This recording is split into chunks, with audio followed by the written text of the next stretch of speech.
What is up, Steelers Nation? Thank you so much for jumping on to another episode of All Steelers Talk. I'm Noah Strackbine, joined always by my main man, Jacob Punturi. Find us on youtube.com/All Steelers Talk or subscribe anywhere you get your podcast. The Pittsburgh Steelers, they just keep on moving. The deals keep on coming, but TJ Watt is waiting around. Today, the man that is in one negotiations decided to end another, inking a 3-year contract extension with the Pittsburgh Steelers. That man is general manager Omar Khan. A wild day for the black and gold. We're diving into that. Some absolutely insane reports on not just Mike Tomlin, but the Pittsburgh Steelers and things they have told TJ Watt, which is very eye-opening if true. And as always, we're answering all your questions. Jacob, it's a beautiful one here in the Berg. It's July 3rd. And if anybody told me that this would be the week, the craziest week of the Steelers summer, a week that involved a summer that involved Aaron Rodgers officially signing, and I would say this week is crazier, I would have never believed you, ever. How you feeling, my friend? I mean, outside of lively, because the Steelers are keeping us on our toes this summer. Outside of lively, I am feeling great. You know, we're coming up upon the 4th of July. How can you not be excited for the festivities to be had? 100%. And, you know, I woke up this morning thinking, when will the most talked about contract negotiation finally be done in Pittsburgh? You know, Omar Khan, of course.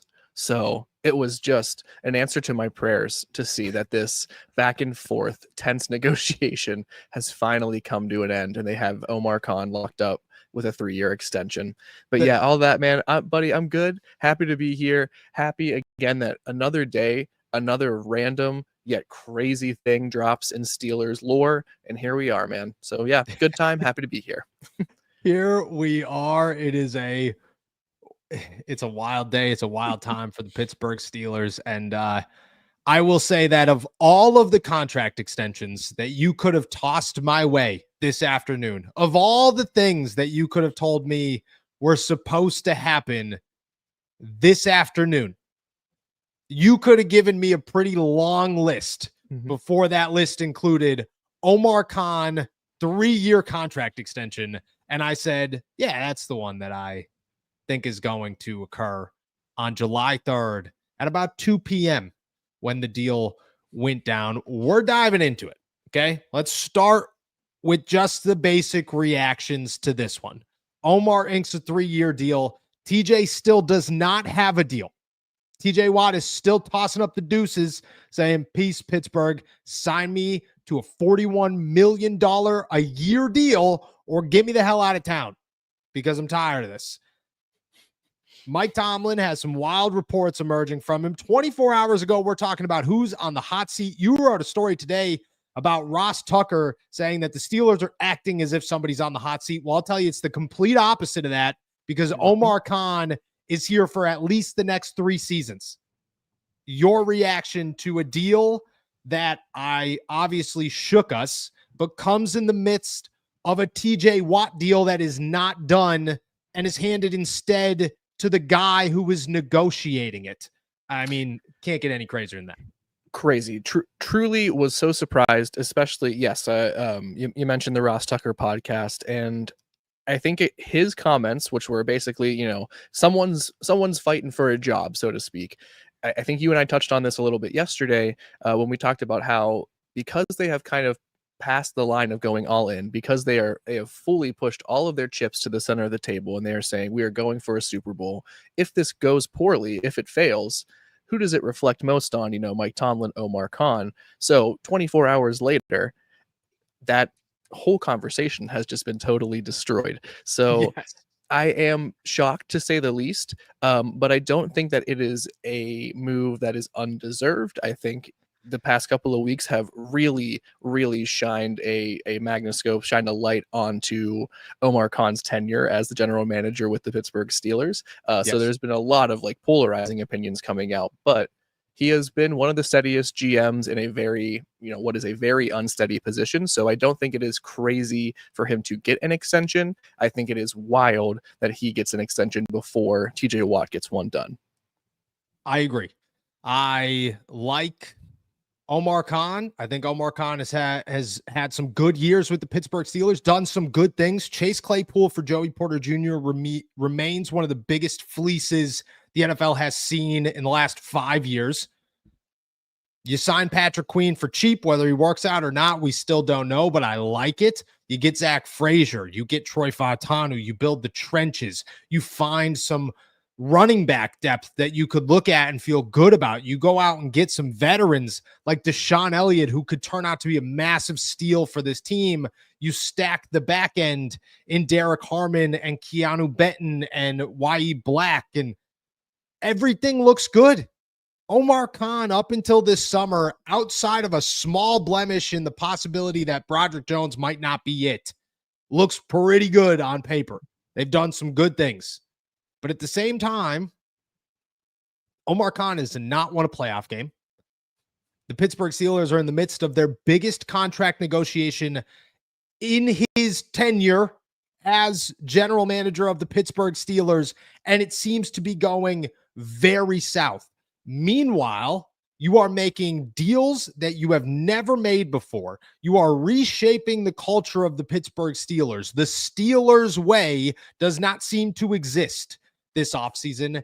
And instead of patience, instead of seeing how this works out, instead of banking on or waiting to bank on, okay, this was a great move, the Pittsburgh Steelers are handing him a deal, a contract extension. And that's my only pullback is I like Omar.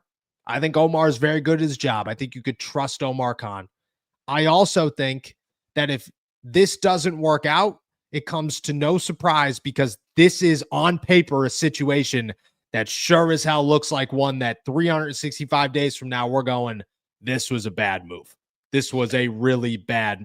This is a team signing someone in the midst of massive change, and then that massive change doesn't work out, and they are back to not ground zero, but possibly worse, and that'll be the Pittsburgh Steelers if they end up without TJ Watt. If the Steelers end up TJ Watt-less and they have a terrible season, everybody will be yelling for the entire organization to go. Everybody, head to toe, top down, get out of here, everybody, clean house. Omar Khan's part of that. They're not concerned. That's my only pullback is that this sets them up for even bigger failure and to look even worse in the long run. I mean, they handed Mike Tomlin a contract extension after he couldn't win 8 playoff games. And now they're in Omar Khan an extension before he's signed TJ and he's done things like trade away Minkah Fitzpatrick. It's just, I mean, again, like there's got to be somebody there negotiating these deals. Whoever that is, and Rooney gets the final say in it all. Chances. Taking chances for sure. And will it work out? I don't know. Do you think this changes anything for TJ Watt and the future of TJ Watt? Man, I hope not, but I tell you what, I feel like I lose grasp, and lose track of the plot of the TJ Watt negotiations with each passing day. And I feel like I have less of a sense of what's going on with every passing minute. I was confident yesterday, 100% confident that he would still remain a Steeler. I am, frazzled by this extension for Omar Khan because I just don't understand why it was a priority at all. And I do not buy that it was a convenient timing sort of situation and that this was in the process for months and they just happened to get this done in July whenever there's a million other things frankly more pressing than making sure that your general manager, who is fine but still performing like his job's on the line, doesn't really make a lot of sense. All that said, I don't think it makes a ton of difference today for TJ Watt yet, but I think we are, I think maybe I was 10% on my possibility of him, moving or this not working out yesterday or the last time we checked in about it. I think you got to bump it up to like a 15. I think every time something happens that isn't a TJ Watt extension, it's a little percentage. It's a bump or two, a notch or two in the direction of this might actually not happen for the Steelers. And that's concerning to me. Oh, I mean, it's incredibly concerning. If the Pittsburgh Steelers don't sign TJ Watt, I'm sorry, but good things aren't going to happen. Like your all in Super Bowl run season doesn't look good. Your setback to trying to replace TJ Watt. Here's a stat for you. Okay. Minka Fitzpatrick, when not in the game the last 2 seasons, the Steelers are 6-1. TJ Watt in his career, as we said yesterday, 1-11. It is a different situation. Trading Minka, okay, I understand it. Trading TJ, not signing TJ, however this works out, is not the way to go for the Pittsburgh Steelers. And I mean, I hope, because the alternative to this, the side that you could say, okay, maybe the Steelers know something we don't, is that maybe Omar and TJ are very close and things have changed over the last 24 hours and the Steelers are aware that it's going to happen. They don't have to stress as much as everybody else has to stretch. But if that's not the case, Omar doesn't get a deal until TJ. That would have been my rule of thumb. When you sign TJ Watt to an extension, you could walk in here and we can negotiate. Until then, you have bigger fish to fry than your own job. I promise you that. Absolutely wild. Which brings up a really good report. A wild report, if we're going to be there's no other word to use except for wild report. 2 of them. One of them's the Steelers reported words to TJ Watt the last time that the Pittsburgh Steelers signed him to a contract extension. According to CBS Sports' Aditi Kinkubala, she said this, quote, here's what the disconnect is. And this is what happened the last time around in these negotiations. TJ Watt was openly told, quote, you're fortunate to be a Steeler, unquote. And his response was, you're fortunate to have me. Now, there is more. There is more going on right now. In the same conversation, Aditi made it known that former players, and I quote, many, many, many triple manys have said, quote, I'll just say this without violating anybody's trust. There are, again, many, many, many former players that I've spoken to that have bitten their tongues about their experience with Mike Tomlin. I mean, whether you trust the reports or not is on you. Everybody could have their own opinion. Steelers are in a whole new light where we sit here right now, if I'm going to be honest, because you read these and you go, what is happening? How did we get here? And what changed things so dramatically? Now, most times when a dramatic shift like this happens, when such dramatic is still the word, wild is still the word, reports come out like this. They're not as firm. They don't hold as much ground as it's not TJ Watt saying Mike Tomlin sucks. And I don't think Mike was the one who said, TJ, you're fortunate to be a Steeler. I think Mike Tomlin stood there with a big, giant smile on his face the last time that TJ signed a contract. And I know that because I was in the room. It looked like a proud dad hanging out with his son. That's what he looked like. And didn't give me you're fortunate vibes. It gave me I'm proud of you vibes. I mean, these come out. TJ is fortunate to be a Steeler. But you want to know what the Steelers are? Fortunate that they aren't 0-12 because TJ hasn't been around for 12 games and or out and they won one in those 12 games. And fortunate they aren't winless because without him, they clearly are not a good football team since he joined them in 2017. Your thoughts on, I mean, the wild report and speculation that is going around right now. Yeah, I mean, I'll reiterate kind of what you said. You have to take some of this with a grain of salt. I love the dramatic dialogue that happened supposedly during those negotiations in 2021, and I'm sure those ones were a lot more heated because the market had not established this sort of groundbreaking guaranteed money at that point. There was lots going on. I could see that there maybe were some heated words, some hot takes from both sides during that extension negotiation a few years ago. I don't think that the emotions are this hot right now. I don't think tensions are sort of that great, that dramatic. I don't think there is this huge separation between TJ Watt and the Pittsburgh Steelers. Right now, it seems like things are, a little bit, maybe some feelings are hurt a little bit, because their deal isn't done. And now everyone else seems to be getting contracts. And I think from TJ Watt's perspective, that's certainly fair. But man, the way that this report sort of paints it, not assigning intention to the story or anything like that, but it kind of just makes this sound like it's everything is becoming too petty. The Steelers did something that they shouldn't have, said the wrong thing a few years ago, and now TJ Watt's holding it against them in 2025. I don't buy that. I don't think that negotiations are getting that, I don't know, ridiculous is the first word that comes to mind, but Use it. I think it's getting heated, I guess, but I don't buy that it has gotten as petty as maybe this wild report made it sound.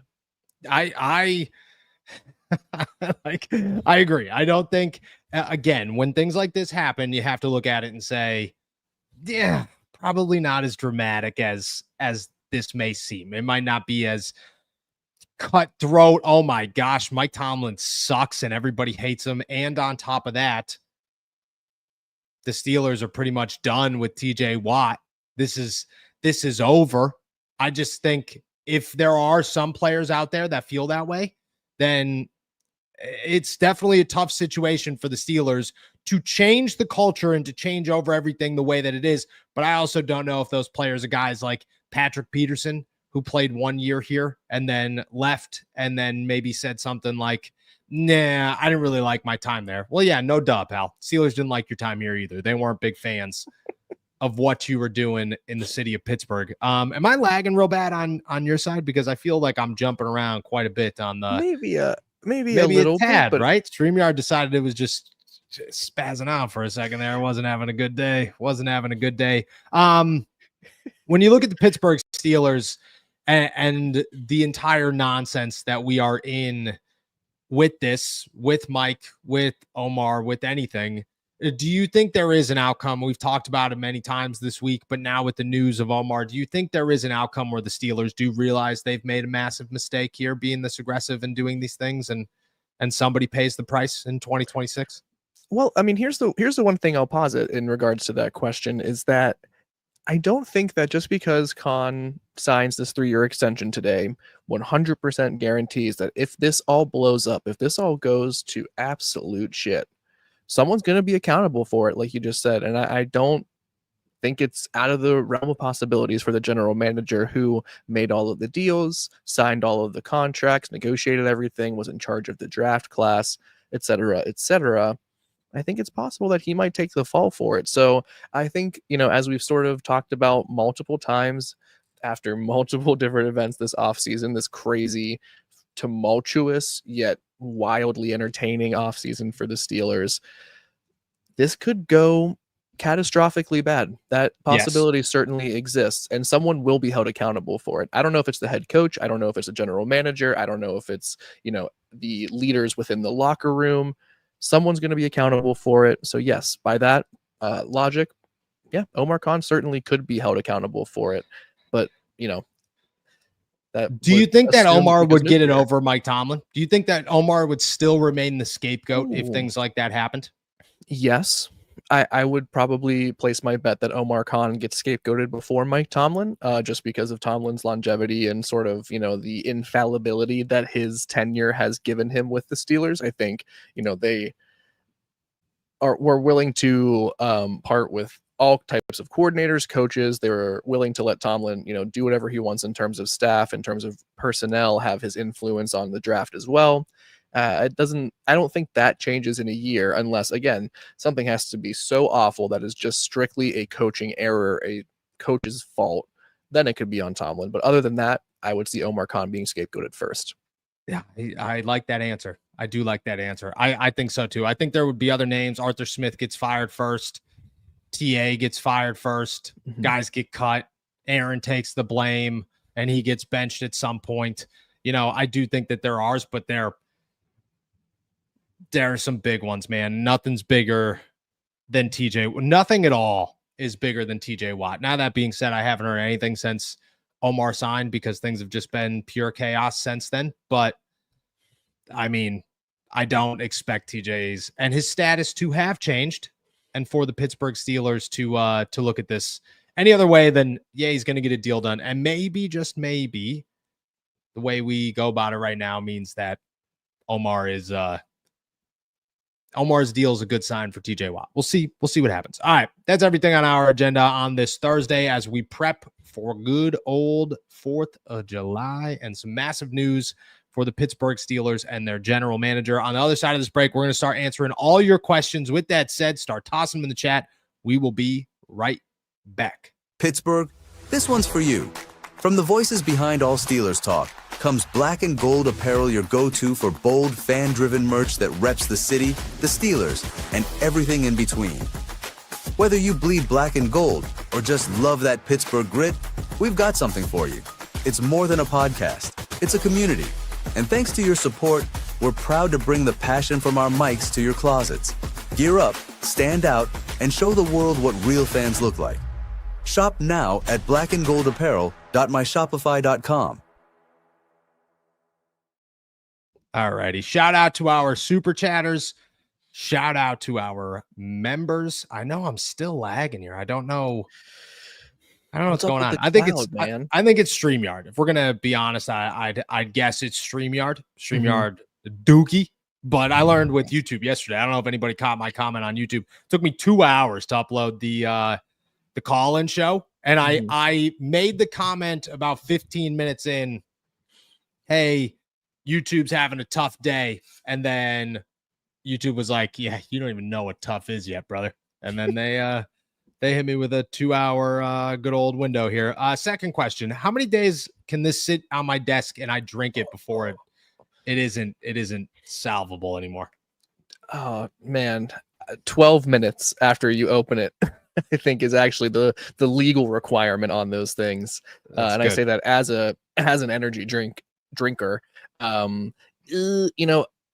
I gotta ask you, was that there before Tuesday? There's a chance. I don't like that you paused, man. I don't like that you paused. There's a chance.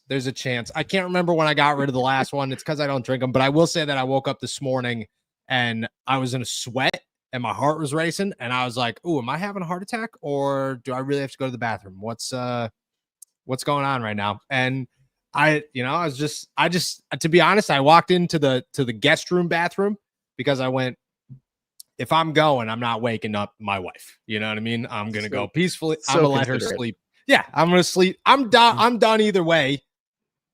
I'm going to let her sleep in. She doesn't have to be working till 9 o'clock.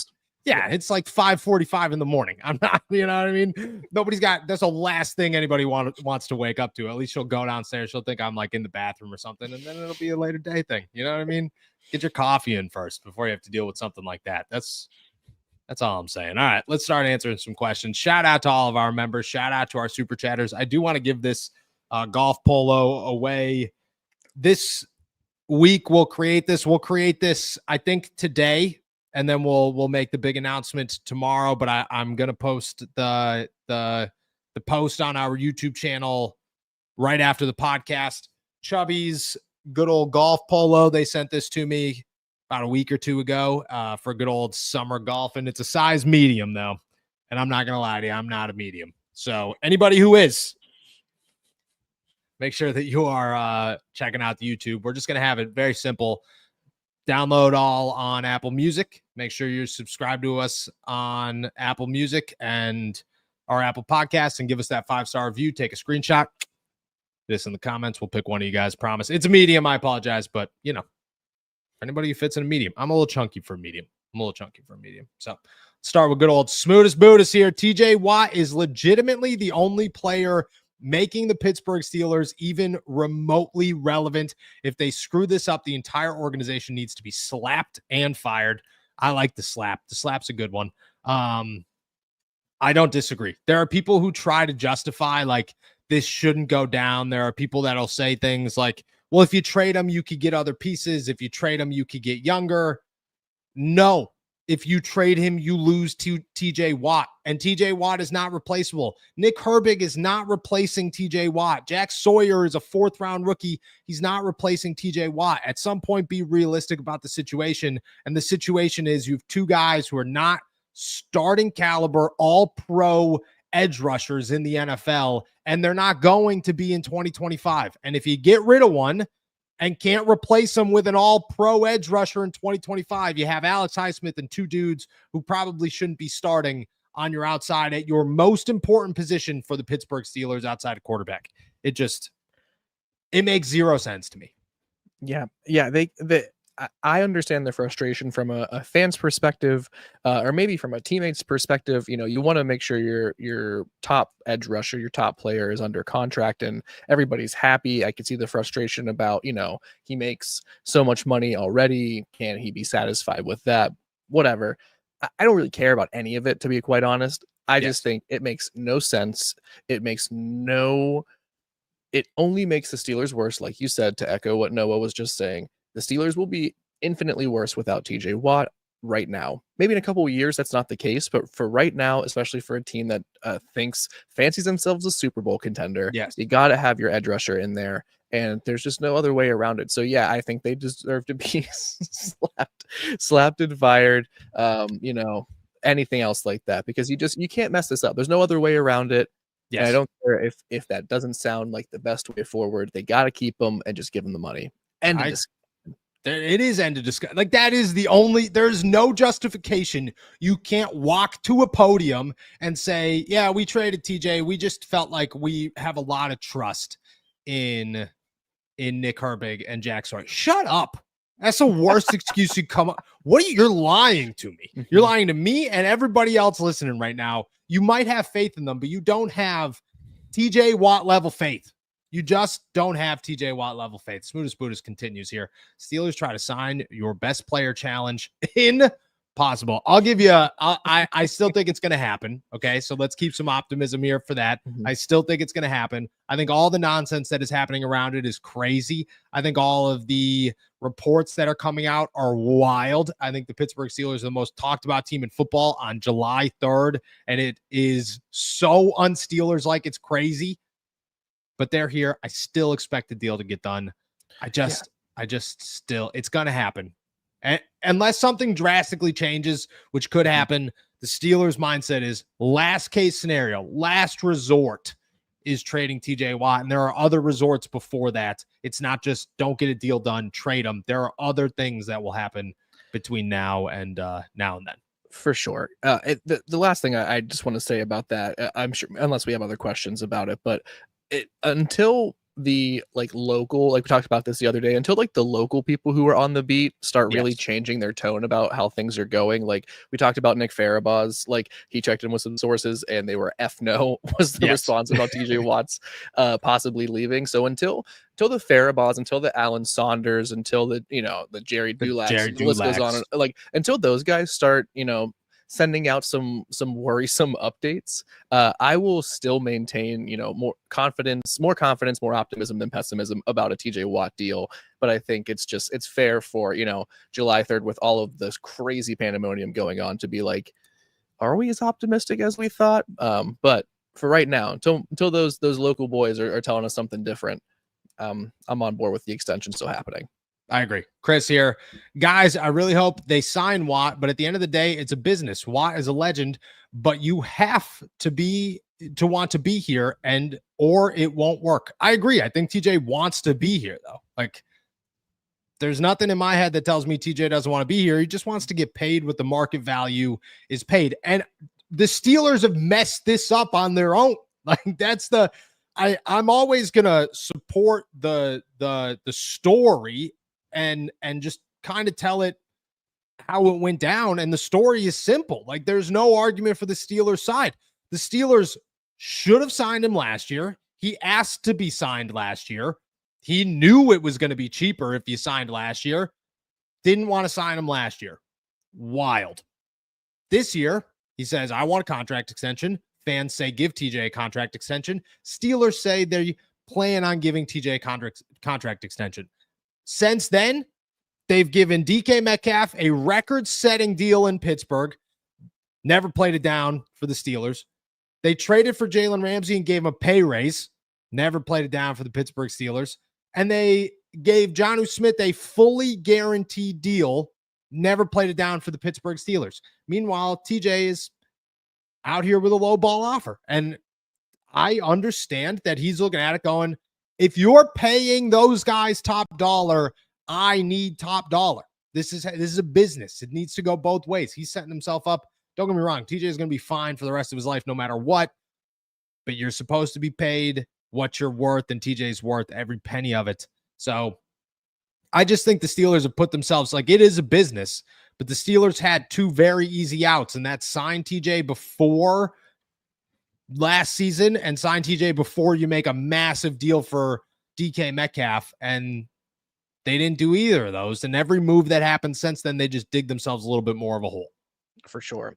And this is where I am too pro player, but like I certainly understand that it's a business line. By the same logic for me, like TJ Watt as a businessman negotiating this extension for himself has every right to be as awful and nasty as he wants to be in a negotiation to get what he wants. Does that make sense? No, yeah. Like if this comes off as, and this is not me judging his actions. I know really nothing from what I see. It just seems like they aren't really talking right now. And I can't make heads or tails of it. But if this comes off as he doesn't want to be here anymore, or it comes off as sort of vindictive or something like that, fine. It's a business. If you're going to get what you want, this is a cutthroat billion-dollar business. If he doesn't get that money, the Steelers will spend that money elsewhere. It's not like that $40 million just suddenly will not be allocated towards any football player in the upcoming years. Agree. Like, it will still get spent. TJ Watt has every right, as within the NFL business, to fight for, be as nasty and fight tooth and nail for everything he thinks he is worth. Now, whether he gets that or not is a whole other conversation. But if the Steelers want to be kind of ridiculous, and might I add on to the other extensions that have gotten done since TJ Watt has been eligible to sign one, Cam Hayward and Deshaun Elliott as well have gotten extensions done. So it's not that the Steelers are unwilling to get an extension done with their top players.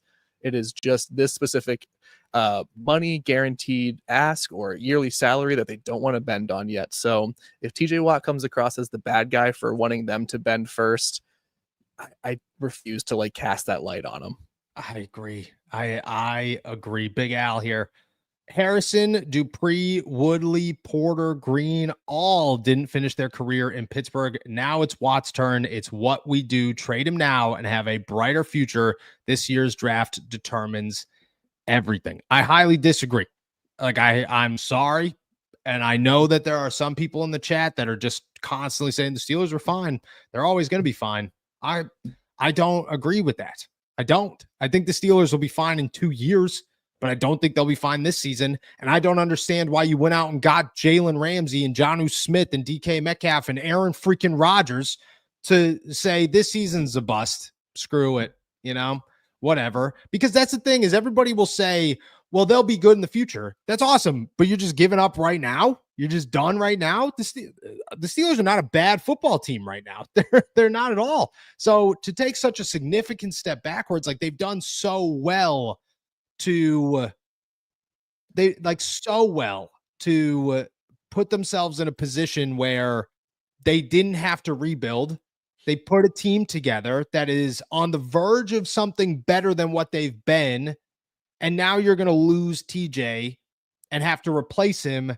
And what if you can't replace him? What if you don't get the James Harrison to the TJ Watt? What if you get the Ben Roethlisberger to the Kenny Pickett?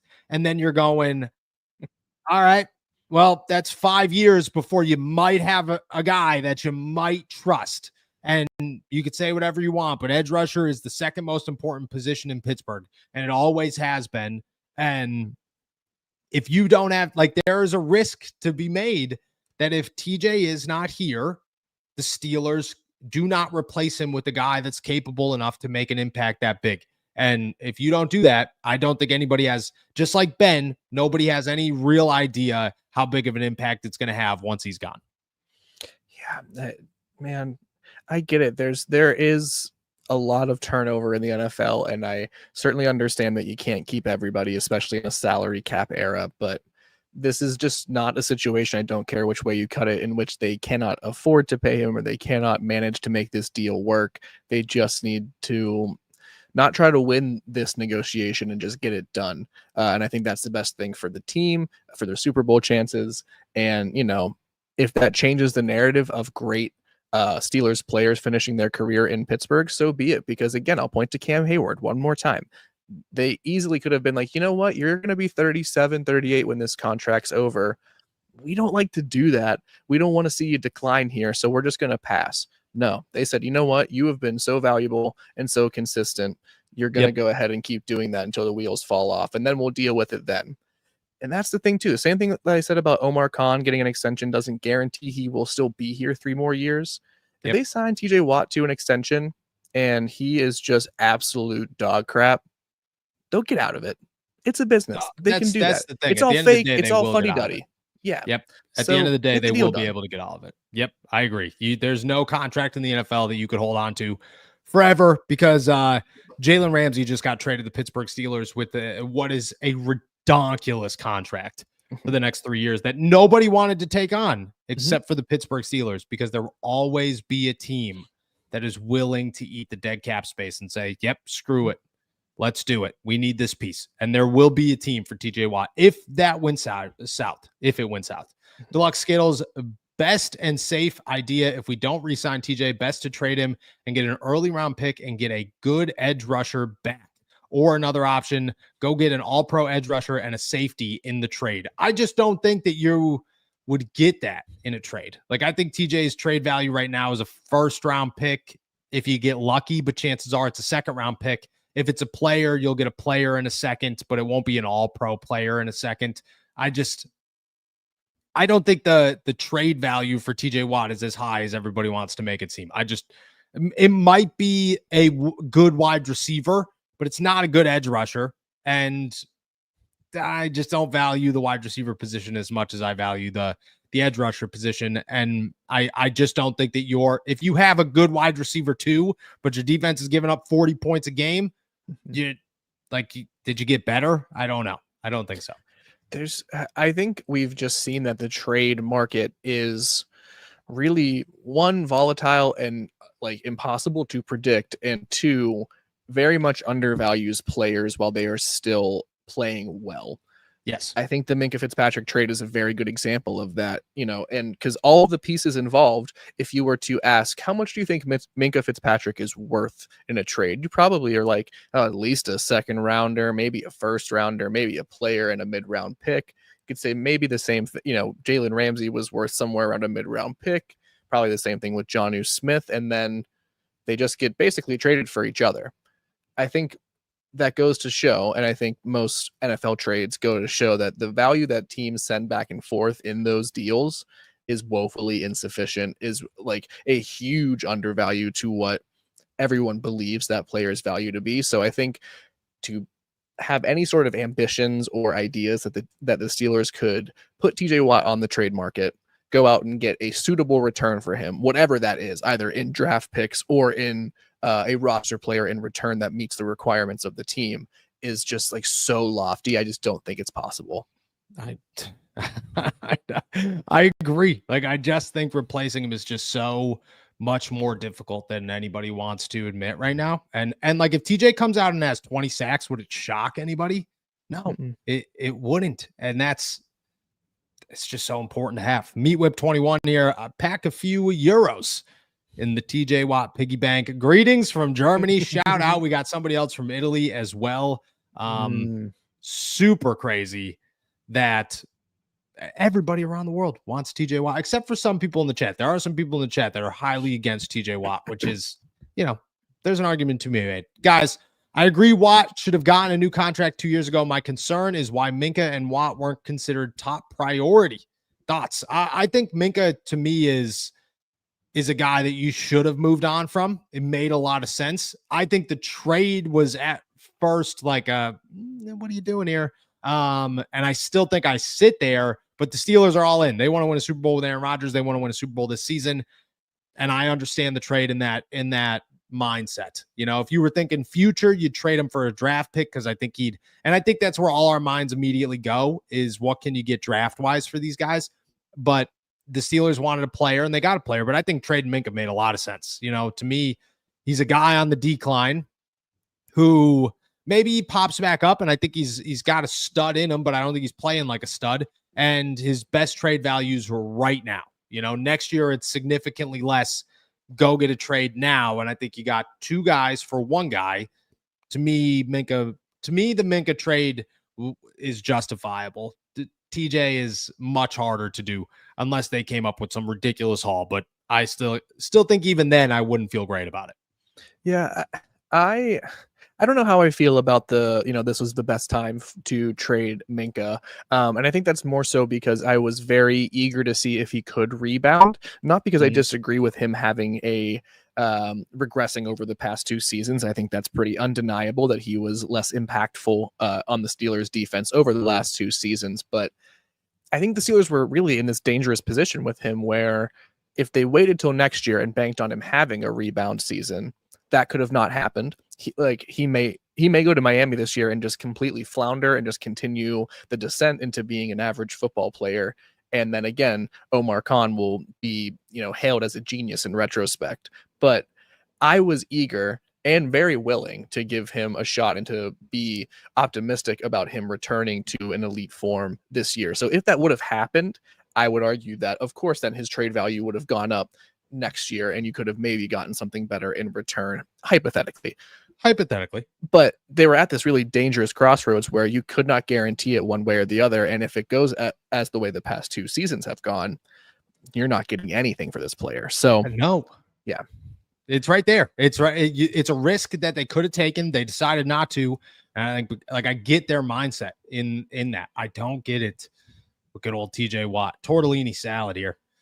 Now that Khan has re-signed, he can get the deal done with TJ and maybe even a wide receiver too.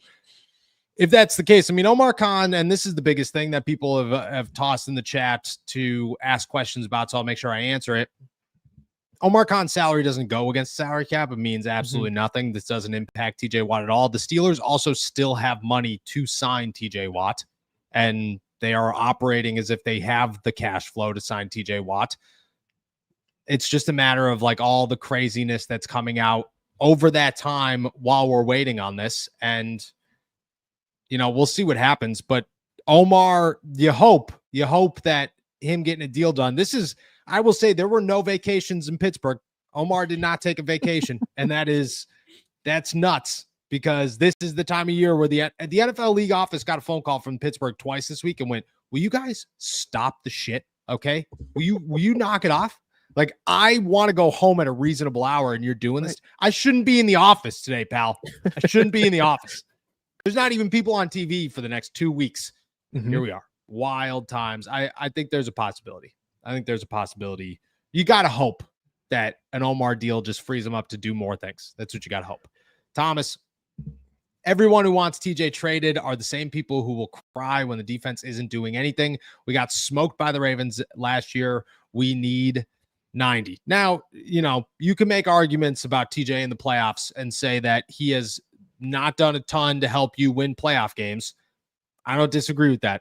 I still think that if you're trying to win playoff games, getting rid of your best players is not the way to go, because if the argument is, well, Cam has some playoff wins, but TJ has none. Yeah. All right. That's great. But what has Cam done in 8 years in the playoffs? Oh, nothing.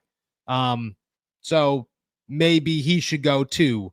Maybe Aaron Rodgers, who hasn't won a playoff game in a couple of years, should go too. Maybe Jaylen Warren and DK Metcalf, who also should go too. And you know what I mean? I get it, but it still doesn't, the justification's not big enough in my eyes to say the lack of playoff success is the reason I'm getting rid of my best player. That just to me doesn't make sense. Then you just have to cut the entire team, start again, and just hope that in a million years this team becomes relevant again, all the way from the ground up. I had a question real quick about what we were talking about with the last question.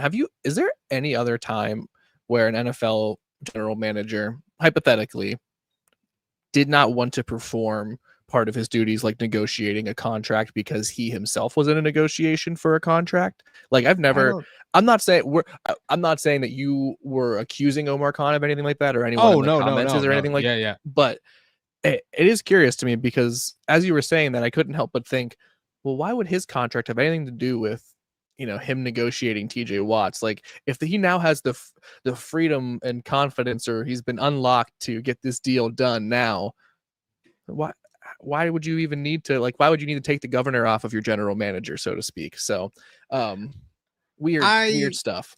I agree. I don't think that's ever happened in my lifetime, in our lifetime at least, that I know of. I don't think it pulled away from the TJ negotiations. I'm just surprised that in an off season where everything is happening and the chaos is so crazy, that it's the time that the Steelers decided to extend his contract.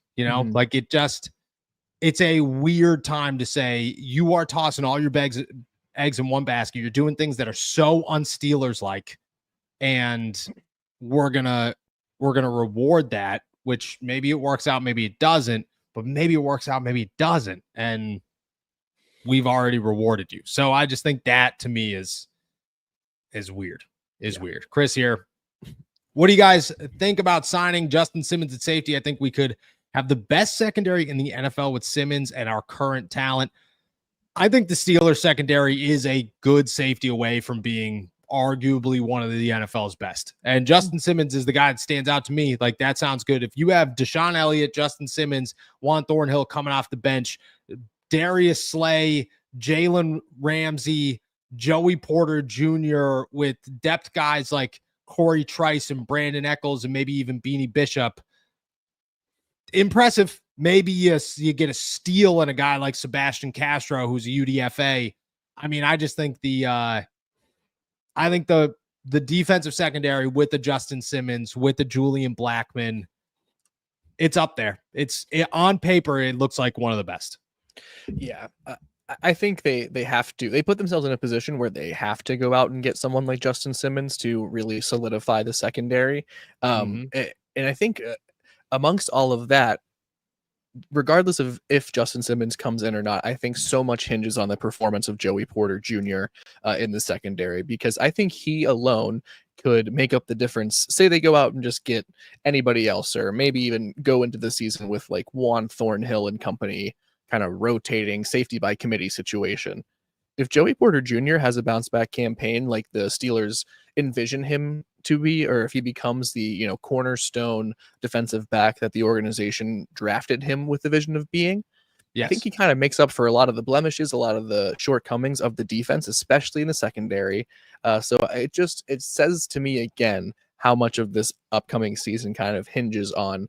At first, I thought it was going to be Minkah Fitzpatrick, but it sounds like Joey Porter Jr. is going to be perhaps the most important player on this defense in 2025.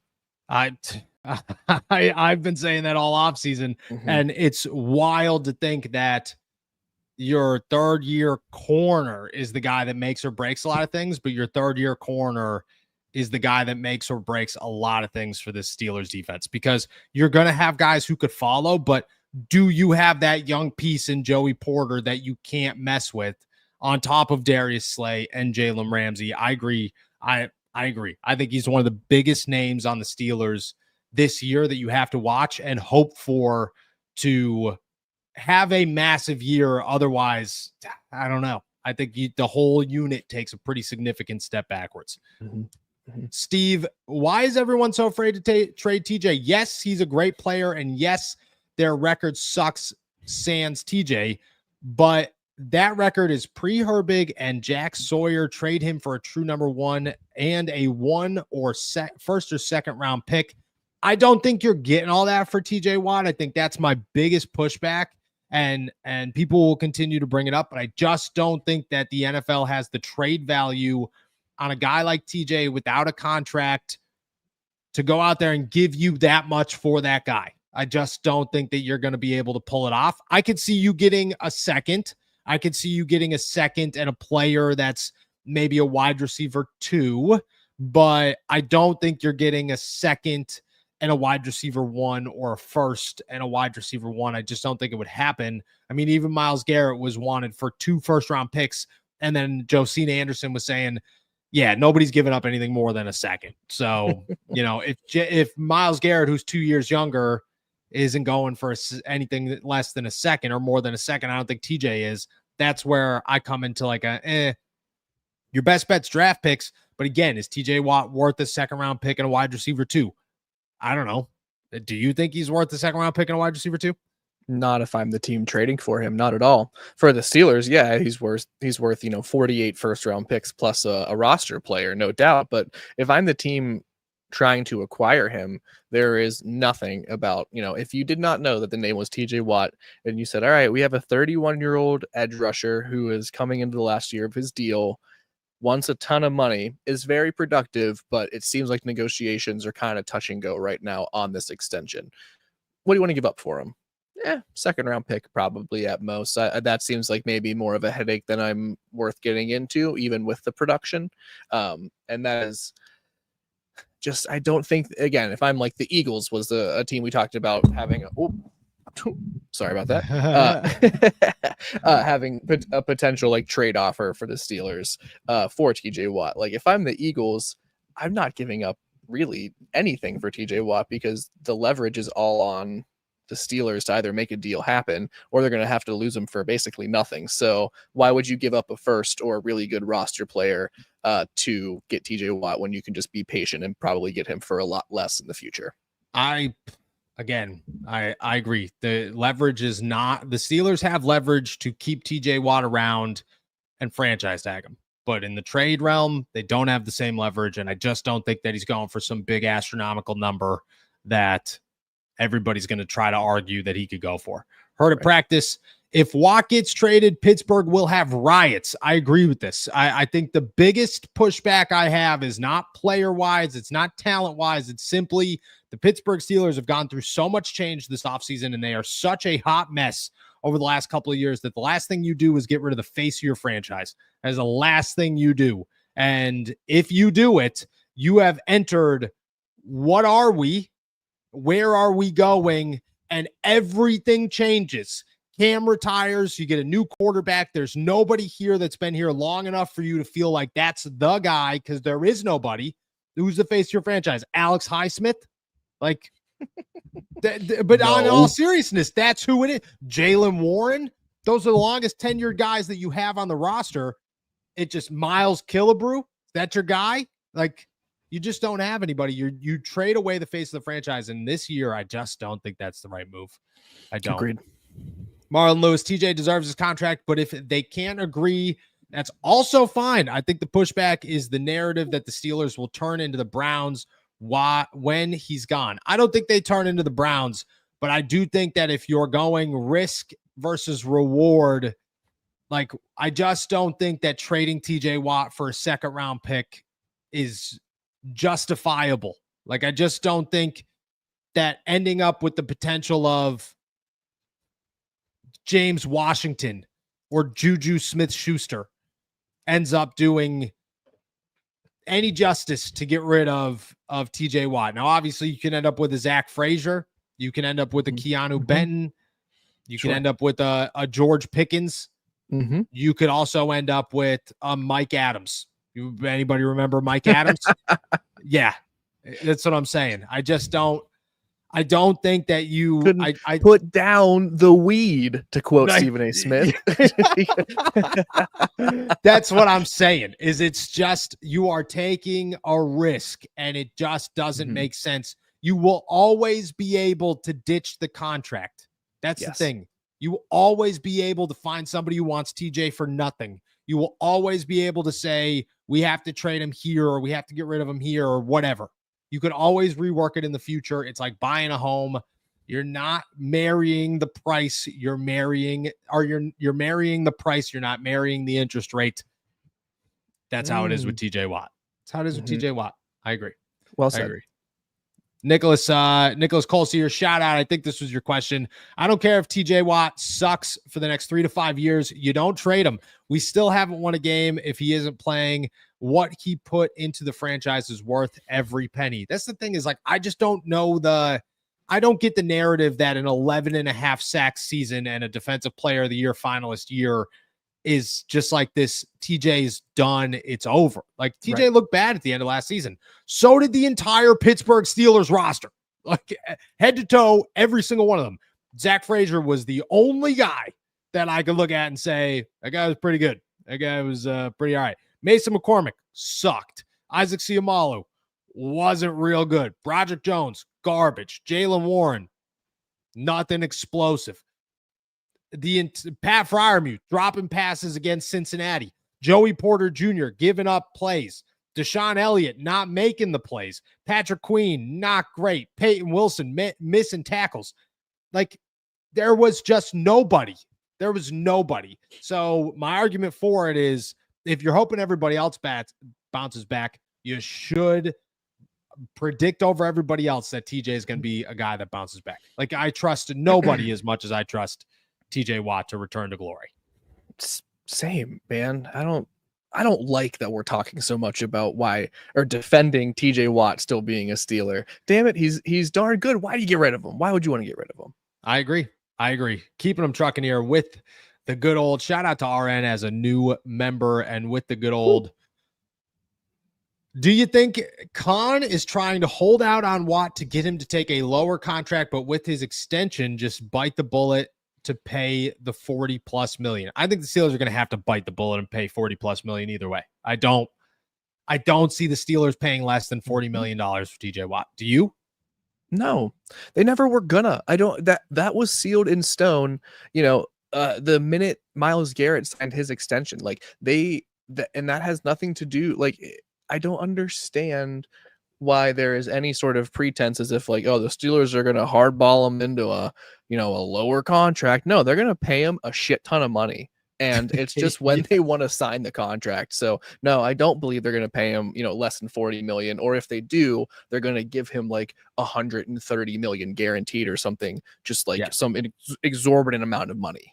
Yes, I think both of those things are true. And it's tough because, like, you could sign him through 2-3 year deal, but then you're in the same boat in 3 years. And the Steelers have to look at it and say, we're trying to spread out that money as much as we can with the signing bonus. And the best way to do that is to extend that contract to 5-6 years. So it's a tough place to be. It's a tough place to be. Thomas here with a great update. Slick Rick. Oh, predicting Watt to sign round 2? ? Look at, when a dog barks, something's going on. That's what I'm saying. Let's keep it trucking here. Chef Salad. These are some good housekeeping ones. Did anyone watch the Jonnu Smith interview? Did you watch the Jonnu Smith interview? No, but I saw clips. I saw like a clip of him talking about how excited he was to be a part of the Steelers organization. And I was like, that's good enough for me. I like him now. Did you see the beginning? Did you see the clips of the beginning? No, dude. First off, like, Toronto Armstead, I hope he succeeds as a podcaster. I do. He needs some help with the editing side of things. Okay. The first 4 minutes is Jonnu Smith sideways, and he's the only one on the screen. For 4 minutes. He's trying to get it to situate. Then Armstead shows up, turns his camera on, and he can't situate himself. And then the whole time, Jonnu is lagging so bad that it honestly makes you sick watching it. You're like, no. Turning the stuff. It's tough, man. It's a tough watch, but it is a good interview. It's just you better not have your laptop screen open because sounds like I need to take Dramamine before I watch it. Just take the Spark Notes. It's way easier. Wesley Reed with an important one. No, any update on the AST golf polos? Yes, actually, I have that plus 3Xs on the agenda on my big list of. It's over there on my big list of to do things this week. So this weekend's tomorrow. So I gotta get that done by tomorrow. Yes, I appreciate that as well. I'm pretty fired up for an AST. I've made the decision that I'm going to become the guy that only wears AST stuff because right. Like JJ Watt is the guy who inspired me because he wears the hat, the soccer hat everywhere. Like he had a child and in the announcement had the hat on. And I said, that hat's disgusting, dude. Just first off, wash it. but that had like great cause. And I became it convinced me. It convinced me for sure. So they're coming. I apologize that they've taken this long. They're coming. Mike here. Can you please tell me why we are going over late again to Europe? The guys are going to feel like they're playing at 8:00 in the morning. I agree. They're going over Friday, I've heard, which is great for me because I'm going over on Tuesday. So I'll be, I got 4 days to do nothing. I'm pretty pumped up about it over in Ireland. It is going to be difficult because I have to make sacrifices one way or another. Either you guys have to be totally okay with me doing podcasts at places like bars, because I'm not going to a bar in Dublin, Ireland. Mhm. 4 p.m. is 9 p.m. in Ireland time. That's Ooh. prime drinking Guinness hour. And or we're going to have to record them early, which still stinks. And I think the bar is the way to go. But either way, I don't know why they're going over there. It makes little sense to me. I imagine the chat would go bananas for a late night Noah podcast episode. Can we get him 3 pints deep, folks? That's the question. I think if you spam him in the chat, he'll do it. No doubt about it. I think I'm not gonna act like there hasn't been times where, Justin Fields signed while I was on a golf course on an off day, and it was like 6:00 at night. I was a few pints deep when that news happened too. We still did what we had to do. So it's all, I think it'd be a good time. We'll figure it out. Why they're going over there early, I don't know. I think it's something to do with the jet lag, but I couldn't tell you. Deluxe Skittles, watch them sign TJ after the podcast ends. We all know it's going to happen. Jacob's text to me the second that Omar got signed was, at least it happened before the podcast. So, at least we know what's going on. I agree. Maddie here. What if they know they're trading TJ, which is why they're not signing him? Do you think that because if the Steelers know or not, we'll never know. And that's pure speculation. But do you think that we would hear the reports by now that he is really on the trade block if he was like aggressively on the trade block? Or do you think they'd sneak it? Because there was no noise of Minka. I don't know for certain. I think as big a name as TJ Watt, but you can also argue Minka Fitzpatrick is a pretty big name around the NFL. But I would gather that if that was happening, if there were serious talks happening, it would come out one way or the other. I think Maddie proposes a fairly solid, perspective. If the Steelers were like, all right, you know what, we're just figuring out who the trade partner is or figuring out the final trade details, it's going to be their problem to get the extension done. So we're just not even going to engage any further. That would absolutely make sense. I would be skeptical if that is what's going on, because as we all know, they're going to get this extension done in about 48 seconds when this podcast ends. Which would be so awesome. Justin here. Hey, no, I heard a wild rumor Acrisure Stadium is going to get a massive renovation to be completed by 2028, $2 billion. Heard anything about that? I have heard that Acrisure Stadium is going to get some pretty significant adjustments over the next 2 or 3 years. Some big ones. I don't know the exact details, and I don't obviously want to tease anything that might not happen because these things are always changing. But I have heard these same things. I have not heard a dollar amount. $2 billion is wild. So that's the next question that I'll ask next time I talk about these things. But I have heard that they're coming. Some of them are happening currently. Actually, there are some renovations happening in Acrisure Stadium as we speak right now. There are more coming over the next 2 years. But yeah, there's some big ones. The thing is that the Steelers want to renew their lease when it's over in, I think, 2031 maybe. And when that happens, they just want the stadium to be good. You know what I mean? They don't want any excuse to leave. And to do that, you're going to have to go through some pretty big renovations. They don't want to tear it down, but it is one of the oldest stadiums there is. So it is time for some change. But yeah, I have heard some of these. I'll try to confirm on the $2 billion for you, Justin. I have not heard a number, but now that it's that high, I got to ask numbers for sure. RN start bench cut. Wow. Clay Matthews, Brian Whoa. Urlacher, Patrick Willis. This is a good one, RN. This is a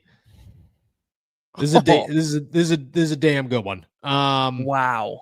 Yeah. Gee, I'm gonna be you got a thing. This is how we'll end the show, and this is a good one. You got an order? I would like for you to go first. Okay. Sorry. I'm starting. This is tough. I'm starting Brian Urlacher. Okay. I think he's one of the greatest of all time. Zero argument there. Longevity wise, I think he was there as well. You know, there's just very little that went against Brian Urlacher during his time in the NFL. I'm benching Clay Matthews because I think he was the best at his prime.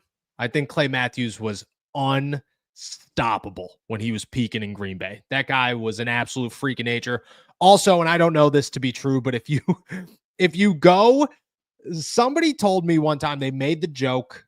They said Clay Matthews got the NFL upgrade the second he showed up. The college upgrade the second he showed up. If you go to Clay Matthews as a senior in high school, if you look up a picture of him, he's about 165 pounds, soaking wet. When he shows up at USC, he's about 240, pure muscle. And you're just going, the gym? I don't know about that one. So I'm benching Clay Matthews. I'm cutting Patrick Willis. I think Patrick Willis goes down as one of the greatest linebackers of all time if he plays a full career. 7 years is short, you know. And I mean, much respect. Peyton Willis was my favorite linebacker in the league when he was in there. But I'm going start Urlacher, cut or bench Matthews, cut Patrick Willis. I am. Yeah, I have to unfortunately cut Willis. I would bench Urlacher in their prime. In their prime still. I'm gonna bench Urlacher because never forget when Jerome Bettis ran his ass over. It's true. And that's why he's on the bench. And then I would start Clay Matthews, sick, nasty edge rusher. I would guess that the gym he went to was HGH Studios, but that's not for me to say or confirm. And also I loved his cameo in Pitch Perfect too. So yep, true. That's my starter. Fantastic cameo. Actually, he's also a great interview. If you ever catch him on a random podcast, dude's got a hell of a personality. So I like it. I like the list. Shout out to RN for a fantastic question. All right, with that said, guys, we're heading out of here. Before we go, make sure I'm going to toss this up. I'm going to toss the post up right now. It'll just say medium golf polo.